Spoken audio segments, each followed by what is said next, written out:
want to usher in a new industry of giving and how people view it. Wasn't ready for the typical 9-to-5 lifestyle, you know. Our goal is to release a series of products that will reinvent the contribution and charitable process.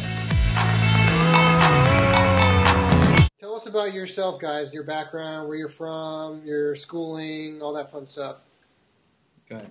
Well, we are Florida Gators by heart. Found this prop a little bit.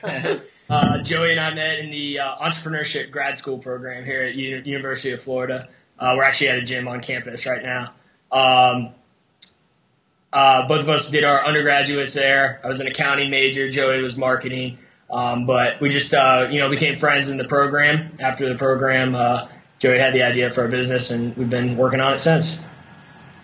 Yeah, as Cameron said, I got my marketing degree here at University of Florida, and happened to enter the program, just the entrepreneurship program, just because I wasn't ready for the typical 9-to-5 lifestyle, you know. So I did the program, and I didn't know what to expect, but it was definitely the best decision I've ever made.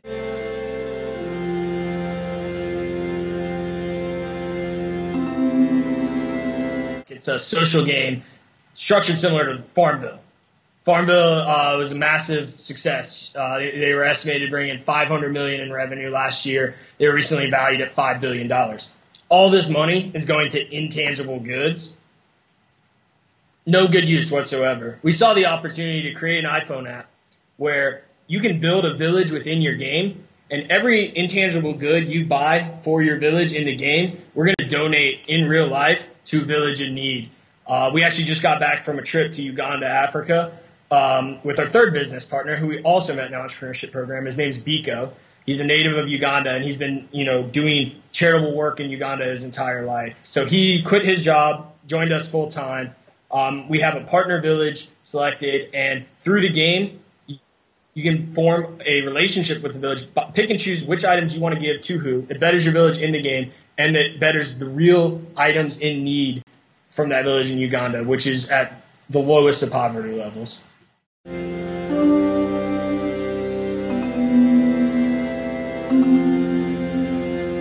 They use this one-for-one business model. For every pair of shoes purchased, they donate.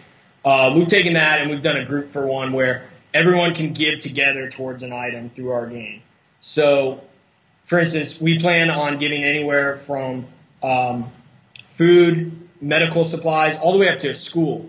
So it's not like a shoe where, schools can cost hundreds of thousands of dollars to build there. So it's about getting your friends together and doing this group for one purchase, putting money towards it. When the school's built, we'll send that unique picture, keep you updated on the delivery process, and send that to your iPhone. Yeah, and it's all about also still giving the user the ability to choose what they want to contribute toward. Because Tom's did do that, is people know that when they buy a shoe, they're giving a shoe. They know specifically, where their money's going and what it's going toward. And that's the part we wanted to replicate from Tom's, was the ability for the customer to say, okay, I want to know where my money's going. I want to put it towards whatever product I want to put it toward, and we give the user the ability to do that. We view our core product as an experience, not a social game. The user should feel like they've stepped through our iPhone and actually visited the village, helped out who they wanted to help out and how they want to help it. And we're going to do that we have a blog within the game that can be updated in real time that Biko is going to be managing, video, pictures, and communication from the village back to us, expressing their thanks with real-time updates and how the items have helped.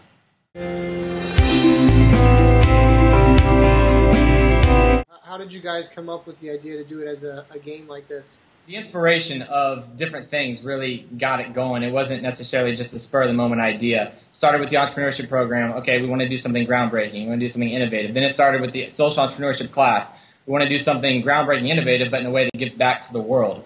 And then after the program, neither of us, I think, were satisfied with the lifestyle we were kind of headed toward, and we were looking for something different. We wanted to start something. We just didn't know what. And Tom's Shoes was an inspiration in terms of giving in this new groundbreaking, innovative way.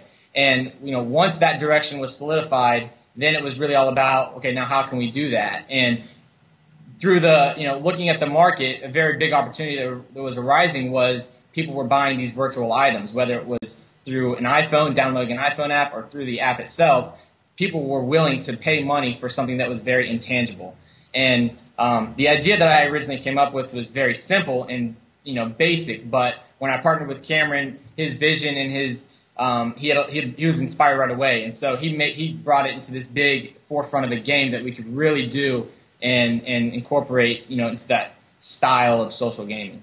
Instead of the opportunity we saw was usually in entrepreneurship you identify a problem and then you work backwards and you build the solution.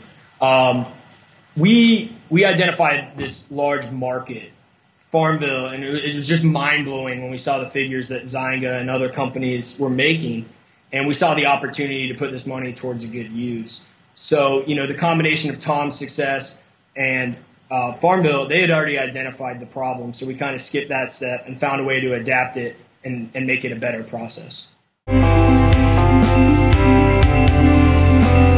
What are some of the biggest obstacles you guys have faced since starting?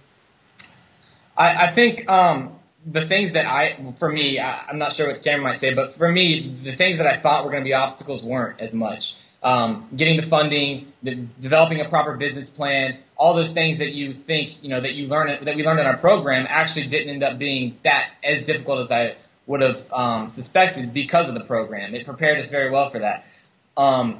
One thing that has been a bit of a challenge was the actual design of the app itself. And going into it, we didn't realize how many logistical things you really have to be concerned about when you're combining the real world and the gaming world at the same time. And I think that's been the most challenging for us, is designing this game in a way that incorporates all the variables together correctly. I would say it's fair to say we underestimated the work that goes into designing an app with the logistics that we're shooting for. That's been a learning process for sure. I came in personally expecting the worst, and so far, I think because of our cause, we've had a lot of things work out well for us, and it's been nice. A lot of people, supporting us with their time and their money, and we're thankful for all of that. So it's made the process a lot easier.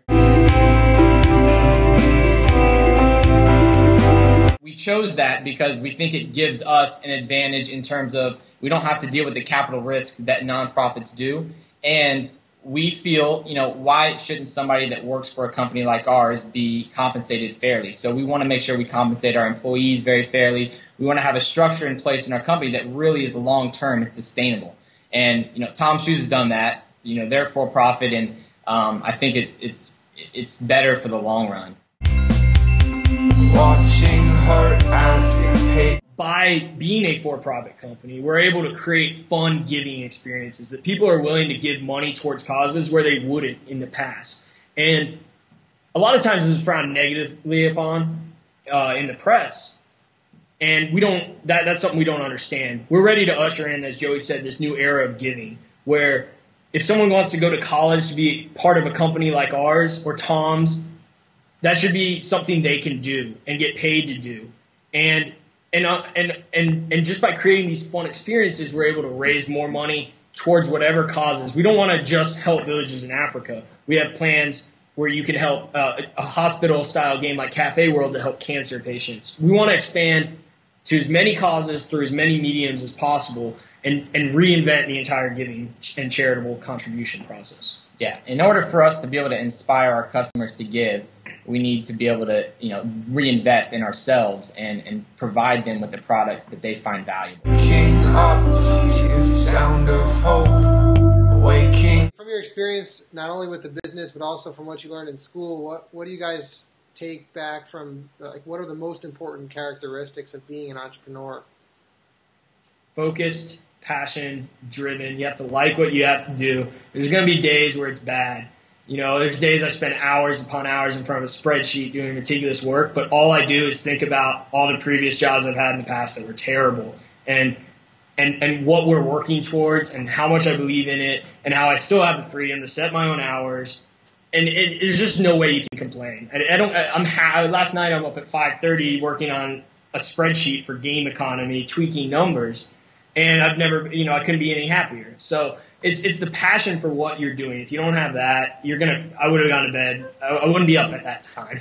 I think in addition to the characteristics Cameron mentioned, there's also the aspect of, I think you have to be able to bootstrap your way into where you want to get. And I'm very proud of how we've been able to do that. We've somehow managed to get to where we are with very little investment money.